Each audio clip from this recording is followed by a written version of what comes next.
Hello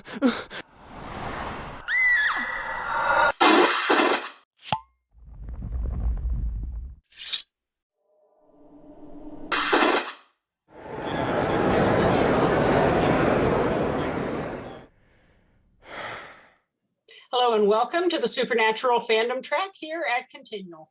I'm your host, Gail C. Martin, and tonight we're going to be talking about Fight the Faeries, the Fae in Supernatural. But first, let's have our panelists introduce themselves. Kristin?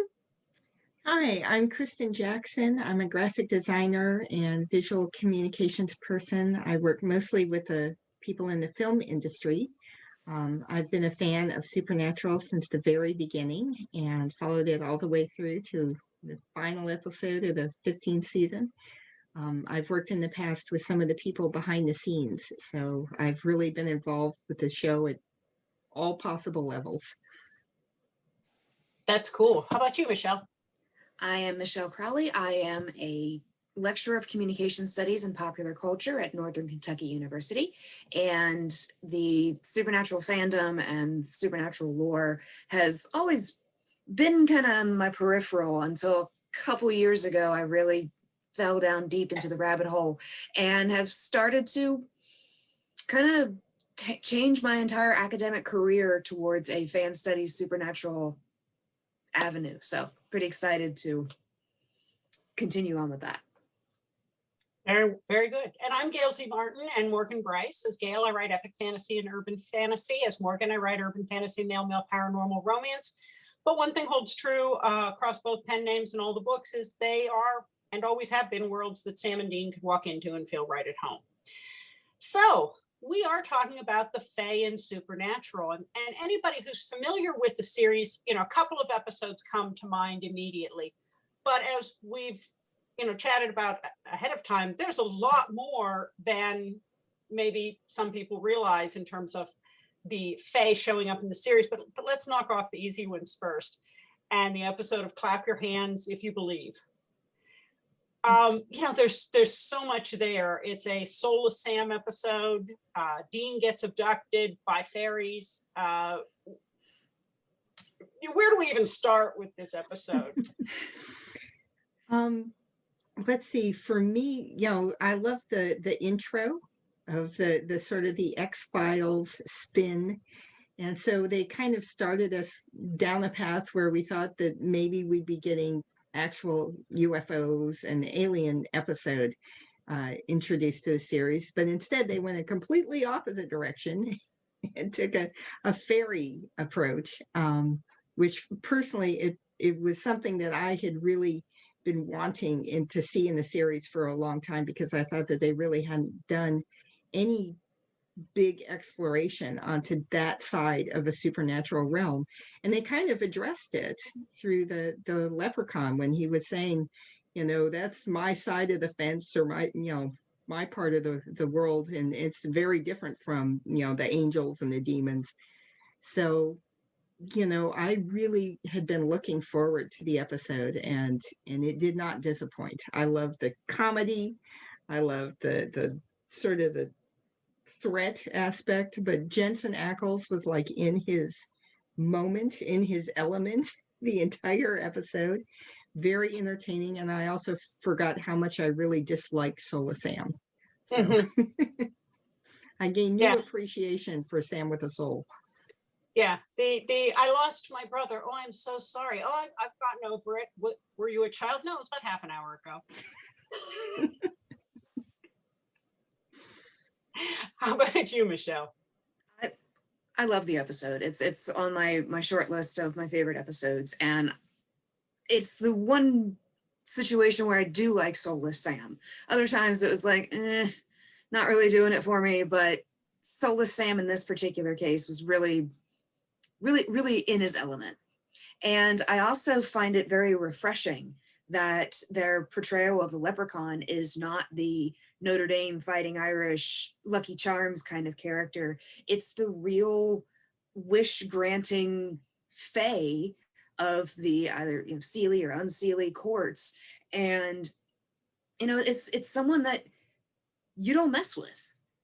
And even though they have their weaknesses, the clockmaker, he was completely he gave up his son in order to continue on and with his work.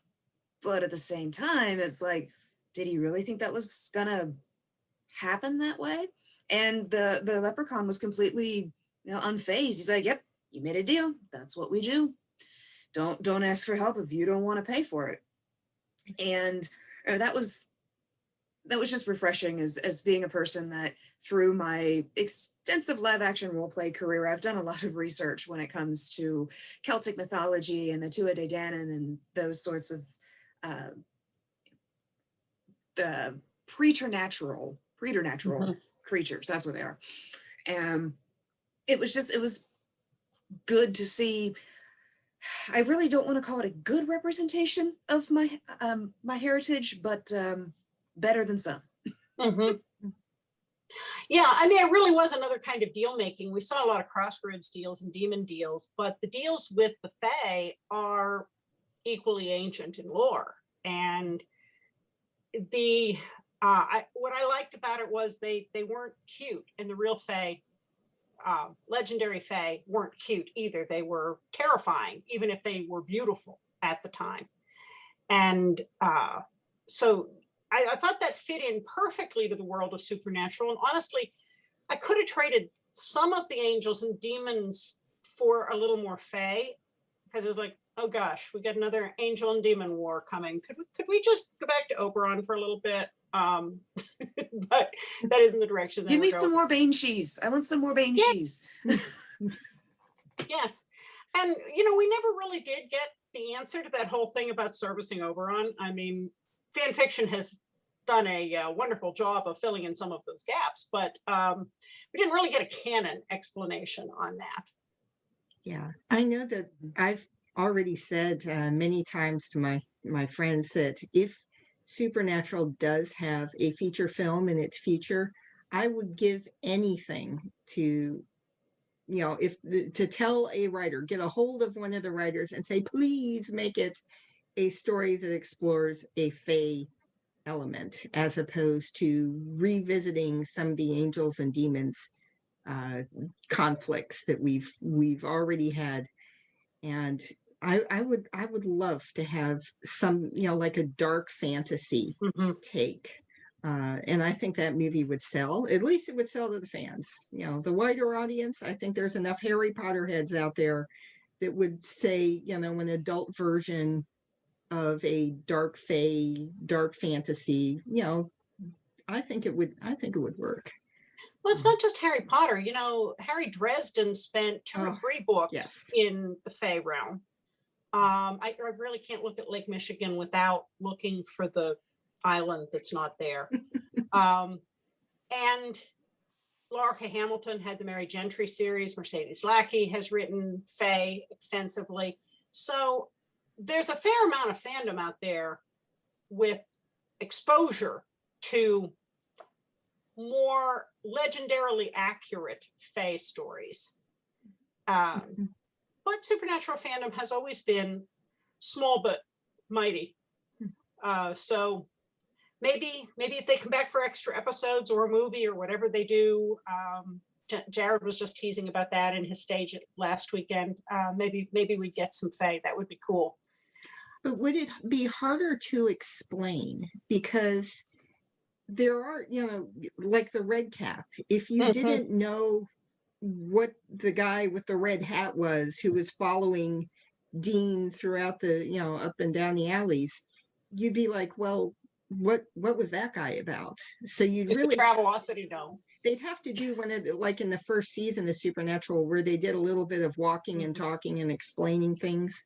They'd probably have to do some of that if they wanted to do a movie that featured that world, to introduce people who maybe, a vampire, werewolves, we've all been there for those.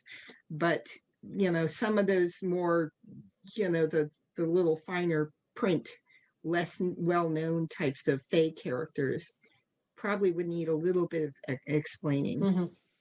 But that also would give the writers so much more freedom with where we can go with it, because there are so many different versions and there's so many different retellings. And I mean, there's thousands of years of Celtic fairy fae lore that they could play around with and discover more of, and, you know, take some artistic license with. And I think it would give them a bit more of a, I don't know, they have a bit more of a pool from which to pull from, I guess, Well, for the you know, information, instead of just, you know, here's an angel, here's a demon, he's good, not really, he's bad, not really. You know, the other thing about doing Fae is Chuck's gone, Jack's running heaven, Rowena's got hell in hand. Angels and demons really shouldn't be a problem anymore. Yeah. So who's left? Well, since they killed off all the ancient gods in Hammer of the Gods, they're not around to cause trouble. And that kind of leaves the ancient races like the Fae. Yeah, because we never really knew if their realm was touched when Chuck was kind of destroying all the different worlds, because he was destroying different realities, but it sounded like the Fae were in their own completely separate deal. So, you know, that's kind of why I've been wondering too, is, you know, why they weren't drawn in as potential allies to kind of stop the great, you know, destruction and reboot of the universe. Maybe they weren't impacted at all. Maybe they had their own separate universe and would have just carried on just fine by themselves. But I don't know. I just that sort of that concept where he said we have the leprechaun said we have back doors, we have ways to get in. So, you know, maybe that could be a future big bad there. Well, the ancient peoples wouldn't believe in the Judeo-Christian Chuck type God. And so they're, you know, it kind of like goes both ways. If you don't believe in them, they don't believe in you. And therefore Chuck couldn't Thanos them out of existence. And so, yeah, they are just kind of chilling over there on the sidelines saying, hey, well, looks like Earth is unguarded. Want to go have some fun? Well, and a lot of lore holds that the Seelie and Unseelie courts and the realm is beyond the pale. It's not our realm. That's why you have to step in a mushroom circle or follow the foxfire or go to one of those liminal spaces to pass into a different place. And if heaven and hell still exist, which are really alternate realms, then I don't know why the fairy realm couldn't still exist also, assuming Chuck even created it. Chuck That was kind of, Chuck was arrogant enough to claim that he created everything, and maybe they pre-existed. After all, death did. Fairies is a pre-existing condition. Oh no, so is death now a fae folk? Oh dear. Well, they never really answered with Billy gone. Does that mean nobody dies anymore? I mean, no, it can't, because Sam aged and died. So who took over for Billy? The next Reaper to get killed, but who's going around killing Reapers? You know, it was sort of a hole, just a little bit. Yeah.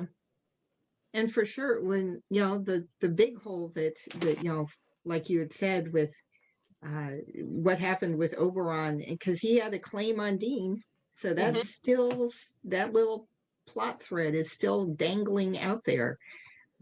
That could be a potential, you know, future story. Not necessarily, because Dean dies, and when you die, it usually voids those contracts. Because the preternaturals like their service members to be alive. They don't really deal that much with the, you know, the death and that extra plane. They're not really like the same thing. Like when you die, you don't go to the never never, you go somewhere else. So when Dean died and went to purgatory or, you know, came back as a demon, those times might have invalidated the claim on him from Oberon. Interesting. But Dean is definitely the kind that the fairies would take. Beautiful and brave. I mean, that's what they've always wanted. And little on And the record. eldest. Huh? It has to be the eldest. So, yeah, that's definitely a possibility there. Well, I thought we were going to get into more of the Fae with Mrs. Butters, with the whole wood nymph thing. I didn't know if she was going to, pull a Dobby in the end fight with Chuck on the, that you shall not harm Harry Potter, or whether she was going to show up with a whole army of wood nymphs or something. But the Men of Letters had obviously done some research, however sketchy and skeevy that is, into the Fae. And it was one of those tantalizing things that just dropped. Yeah, and she was, she could qualify as somebody who did have a vested interest in the maintaining the world, because she wanted to go back to her forest. She wanted to go back to her trees. And so when Chuck was destroying everything, she would have definitely been impacted, other realm or not. So, yeah.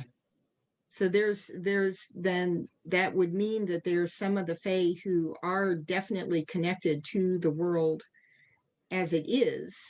And now that Chuck is gone and out of the picture, yeah, they would be free to do whatever it is that they were doing, and maybe were constrained by the things because of the Chuck and the heaven and the hell and all of that other stuff was kind of maybe sitting over them a little bit. And now they're free to just go out and start claiming souls or claiming humans or whatever it is that they were going to do. Certainly possible. I thought it was interesting, when we talk about the Fae and supernatural, clap your hands when you believe comes up, because it is memorable when Dean microwaves Tinkerbell. Nipples.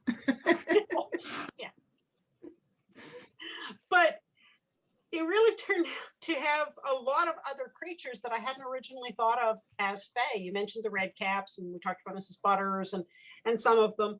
I don't know that, Super Wiki referred to the Wicked Witch of Oz as being Fae. I wasn't exactly sure how they differentiated her from the bad witches Sam and Dean have run into in the real world. But I thought it was interesting that she made the link, the list. And we mentioned the red caps. Banshees have come up. And I thought Any of the other creatures on that list that struck you? Yeah, I thought that Striga, the one that was, eating children's life force, if that would qualify as a Fae, as opposed to just a run-of-the-mill monster. Because she was from that sort of old world Eastern European type of folklore. So I was wondering if she might count as like a Fae, a dark Fae. Because yeah, the whole thing with fairy is that it was it's how they explain the unexplainable, like the changelings. If you had a child that had a developmental disorder or disease or something, well, it's obviously because the fairy stole them and replaced them with this we can't do anything with. And so yeah, I mean, a lot of the old world stories that have to do, especially like with the Striga and children, their essence being sucked away from them and dying young, that a lot of that has those ancient roots in fairy and folklore. Yeah. And you mentioned changelings. That was definitely one that came up as being a type of Fae. And we ran into a lot of stories about supernatural children, but we never really chased the whole changeling thing too hard in the series, which would be another terrific opportunity to go after it in a reboot. We hope they're listening. Maybe Ben has a child and then they get reunited later on and Dean's like, oh, hey, I don't know this kid. But we're still going to take care of your issue, young Benjamin. Or Dean Jr. shows up. How far apart in age would Ben Braden and Dean Jr. be? Yeah. Maybe 10 Probably. years? Yeah, 10, 12 years, something like that. Yeah. So there you go. The supernatural, what is it? Supernatural, the Scooby-Doo version. Yes. So what But, else? yeah. What other things would you like to see the show ever delve into on the Fae, or what other pieces of the lore stuck out to you from other things you've read and known about the legends? Well, the LARP episode had, I guess she was an elf. I'm not sure if she was defined as a fairy or an elf or who she was supposed to be. But The she wiki seemed to, counts her as a Fae. she But was the wiki, she was very nice though, in contrast to the previous experience. So she was coming from, I guess, the summer court of Fae. You know, it seemed like they took her in a very different direction than they took the clap your hands version of that side of the fence. well, you do have the Seelie and the Unseelie court, and they're supposed to be the nice versus the light versus the dark. But yeah, well, and that's filtered through a morality that is not Judeo-Christian.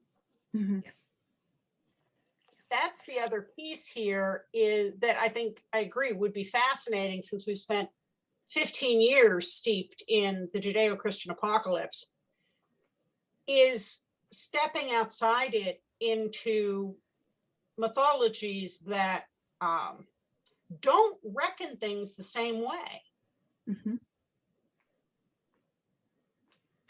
Yeah, because you know, there even something like the Peter Pan, that was a dark story before Disney got a hold of it, or a darker story. So there's a lot of elements out there that could be explored, that would fit the series, and not be a Disney version of the series. Because I did get a little bit of a feel of a Disney princess with the LARP episode, whereas Mrs. Butters was more supernatural version of a Fae. So yeah, the Disney princess with the beauty and the charm and the grace and you know, that she seemed deceptively nice. So I'd like to know if there would be a time where, you know, other than when she was under control by this, you know, other guy, which means that there are books out there which apparently have spells to control a fairy, you know, hanging around. So the watch guy had a book, and the LARP guy had a book. So how many of these books are floating around where people are conjuring fairies to do their bidding? Well, and the Fae also had the ability to glamour.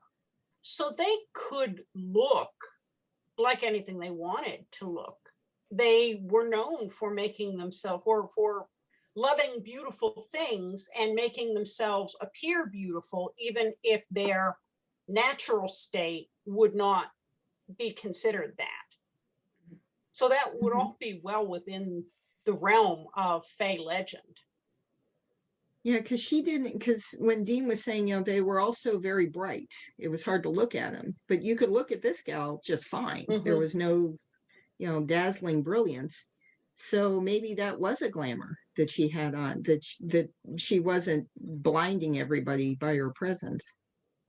Well, That'd it's be supposed to be too bright to look at angels, but they did figure out how to turn down the wattage. I mean, there's some stories where the mythological Fae creatures, that they are fallen angels. And, you know, well, whatever kind of that version of an angel would be. It's not, you know, the Castiel fell to earth. It's just a this person got bored with where they were and they're super powerful, and now they've just come down here and decided that, hey, you know what, humans are fun to play with. So, and Yeah, also when Dean was abducted, because they kind of had that, they had that kind of alien thing going, because the leprechaun was like, oh yeah, totally aliens, ooh. that the bright shiny light could have been the glamour, just to continue on with that, with the story that they're trying to tell. Yeah. Yeah, that definitely works. Although it was very satisfying to actually see an alien abduction story on Supernatural. You know, somewhere they kind of had to touch on that somewhere. I'm with Bobby. Nope, aliens aren't real. But going back to what you said, Michelle, the idea of a celestial being that fell to Earth or came to Earth, aside from the whole, you know, God, Lucifer, fall of heaven mythos, again, opens up all kinds of stories, because they are super powered. They don't tie back to Chuck.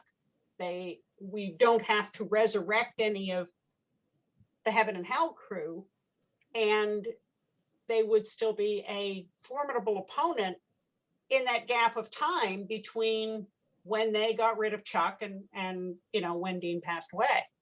So we can only hope that you know, keep spreading the word, Kristin, and you know, whispering in ears. I think it would be fun too to explore more avenues than just, you know, good and evil, because you know, with the Fae, I mean, they live by their own code, and their code is not necessarily Judeo-Christian. So, you know, a little bit of the chaotic mischief. And I mean, I could see Dean being like, you know what, I like that. I like that idea. And Sam's over here like lawful neutral, like, nope, I can't do that. But the Winchesters have existed outside of the Judeo-Christian ideas of right and wrong. Every day they get up and put on a flannel and go to work. You know, they really don't bother so much about regular laws or biblical rules. That's why they get along so well. Yeah. Yeah, they are more on the, well, yeah, Dean's more chaotic good. You're right. Sam's more lawful good, but maybe neutral good. Yeah. But that would be interesting, a whole new dynamic there. Go ahead, Kristin. Oh, well, there's, you know, to kind of maybe have I mean, I'm just writing the story for him here.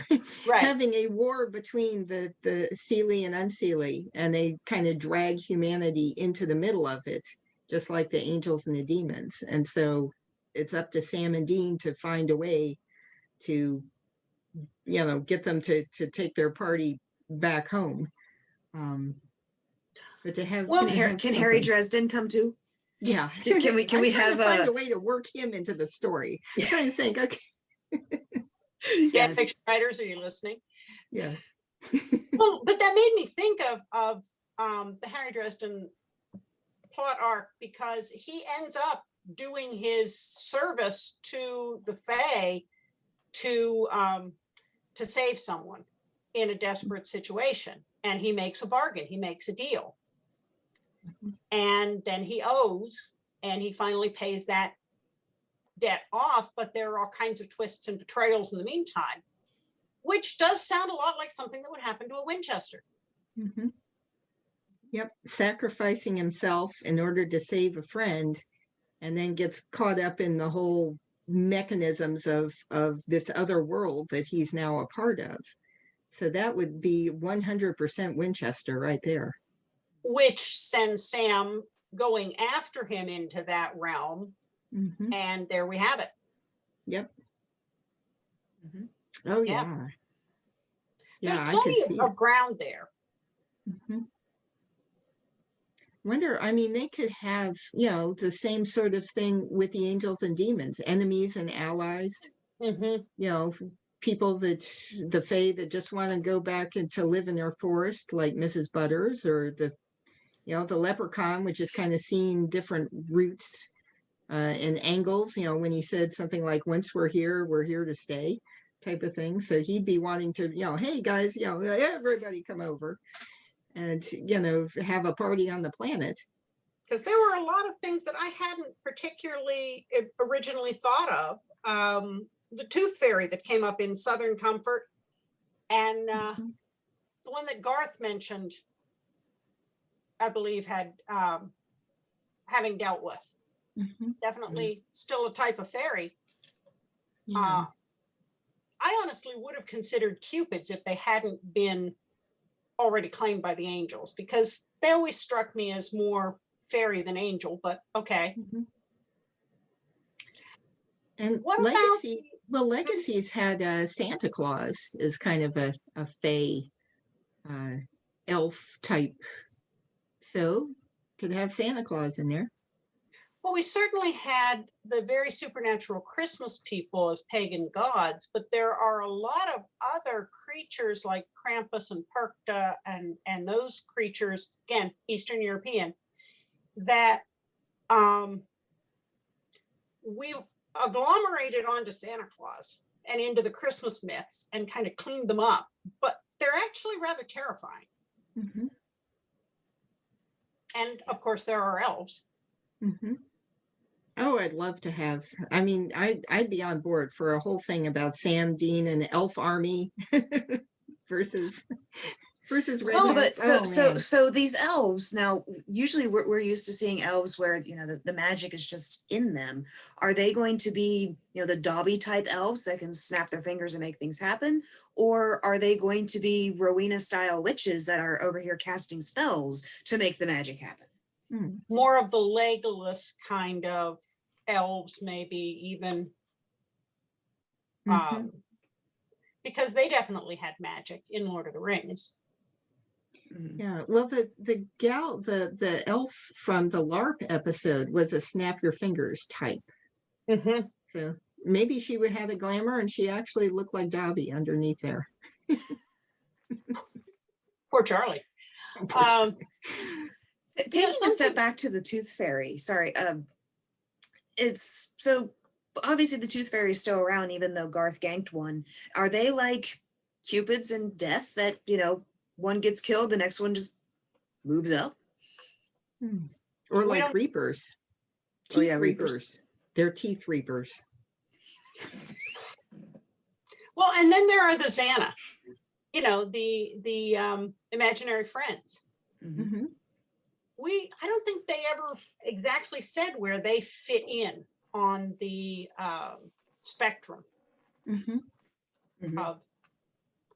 weren't demonic, they weren't angelic, they didn't make the super wiki list of fae, but I thought they would fit in very well.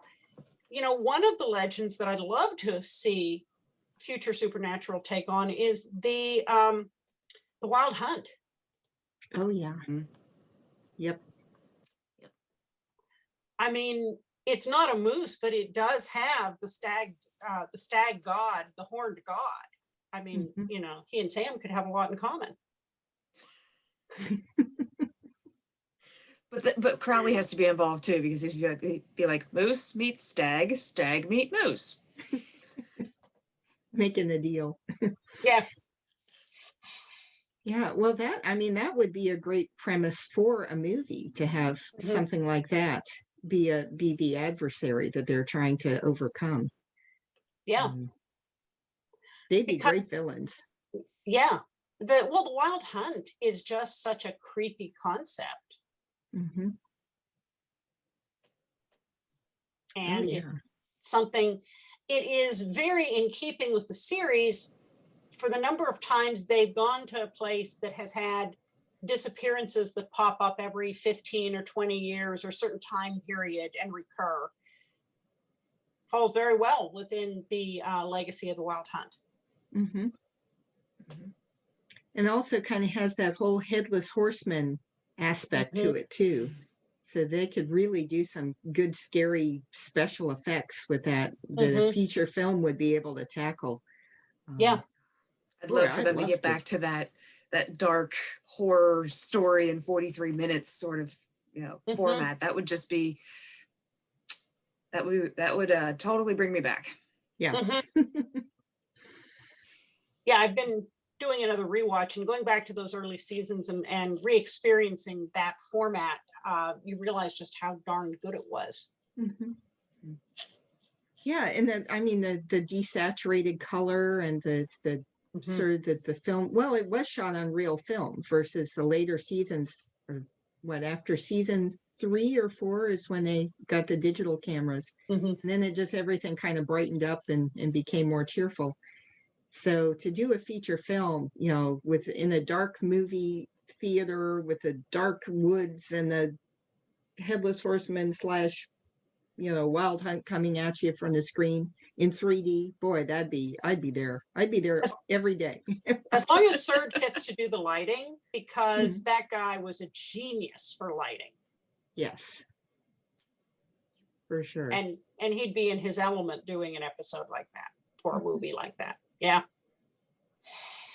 So how do you think we've kind of heard about Dean going away to the fairy realm? How about Sam?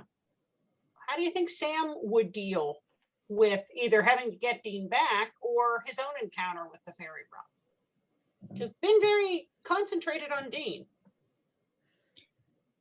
Well, he'd probably do a thorough, if I can imagine him approaching it, he'd take the literary approach and start reading everything he could to gain insight into what, you know, silver, iron, salt, the grains of salt, you know, like in the episode, the clap your hands, where he came prepared with the little vial of salt and tossed it down. Oh, damn it. 1, 2. I mean, that was great. But I could see Sam going full in on the books and then trying to find allies within the fairy realm who he could approach to kind of gain some people on his side to either go rescue Dean, or if, you know, Dean and him together are trying to save the world from, you know, an outbreak of fairies. I think he'd be the researcher guy to do the, you know, the legwork while Dean is out there with the sword doing the Braveheart thing. Very possible. How about you, Michelle? See, I'm thinking about Sam and his kind of just personality and his, you know, being the anti-Dean essentially. Yeah, he's the book nerd. He's the one that wants to do the research. He's the one with the puppy dog eyes. The Fae would look at him and be like, "Go back to Earth. We're bored with you. Like, you're not fun. We can't play around with you. We can't mess you up. So, you know, we can't really make your emotions get the best of you like they do with Dean." And, you know, he microwaved Tinkerbell, and Sam, even Solus, is like, "I'm not supposed to laugh at this, right?" So, yeah, I think the Fae would just be bored with him. I think they'd just kick him out. And yeah, I mean, for the sake of the show, he'd probably find some allies, but it's just, I don't know, he'd be very out of his element in with the Fae. Also, I think since he knows so much about them, they couldn't trick him. And, you know, any trick that the Fae would have, you know, a big thing with Fae is naming. And he'd know right off the bat, don't give him your real name. Don't eat anything. Don't drink anything. Don't take anything. Right. So, and, you know, even if it is, it's like, "Oh, sir, can I have your name?" "No, you may not have it, but you may know it." And, you know, those sorts of, you know, he'd be a step ahead of them, and they wouldn't like that. Yes, never thank a Fae in a way that implies any kind of debt or obligation. Oh yeah, there's whole rules when it comes to dealing with Fae. Well, then Sam could be the sort of the exposition. He could be the one who guides the audience through some of the rules that they wouldn't otherwise be aware of for, again, a feature film where you're introducing fans who may be outside of the you know, they've never encountered a Dresden book. So you'd have to explain to them who these things are. Sam could be that voice telling people that, you know, these are the rules of the game, and these are the people, and these are the sorts of things that you got to be careful of. So Sam could be that, serve that purpose in the parts of the movie, introducing people. And that would be very true to his nature, because dealing with the Fae is a lot like dealing with the law. The devil's in the details. And you can get off on a technicality. And there's the spirit of the law and the letter of the law. And the Fae are very letter of the law kind of creatures. So honestly, as a, previous lawyer in training, Sam would be pretty ideal for taking on the Fae as the champion to probably save Dean's hide again. Yeah, I mean, if they featured the movie around the wild hunt coming for Dean, sort of like the hellhounds came for him, and Sam has to go on a quest to retrieve him, stop an incursion into this world of the leprechaun bringing all his, fellow leprechauns and little folk and everybody with him. Yeah, I could, man, that'd be a great story. Now But I I want to hope write they it. do it. I hope they would do it more Okay, like cool. the Mark of Cain. So Dean is there with Sam, but they're just doing everything they can to get him out of this deal. Instead of, Dean's being captured over here, being held by the summer court or whatnot. He's enjoying everything over there and the never. Whereas, Sam's here on Earth, like, what do I do? How do I get him back? How do I find this fancy tree that I have to go through? They have to stay together. Like, Yeah. we can't have Sam in one world and Dean in another. Right. That's why Not we for hate, long, anyhow. that's why we hate episode 20. So yeah. Yeah, exactly. I mean, there's always that period where one of them disappears and the other one has to figure out where to go find them. But I like your comparison to the Mark of Cain, where it's working on it together, because Sam's going after him. Now, doesn't the captured person that the hunt goes after turns into one of the dogs? Is that or one of the hunters, depending on the legend? Yeah. So that'd be a cool thing to explore.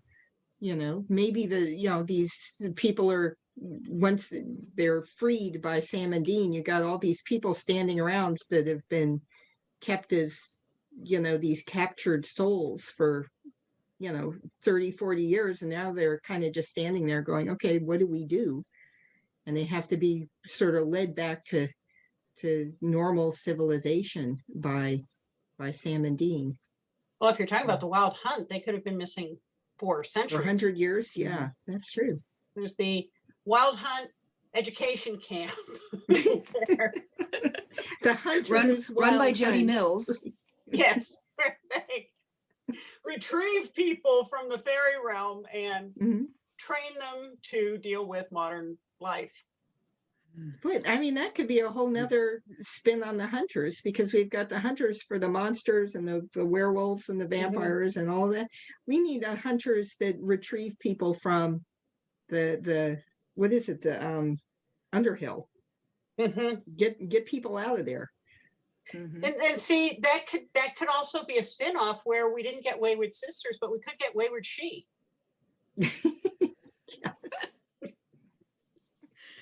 That's just confusing at this point. That's just going to confuse everyone at this point. This is true.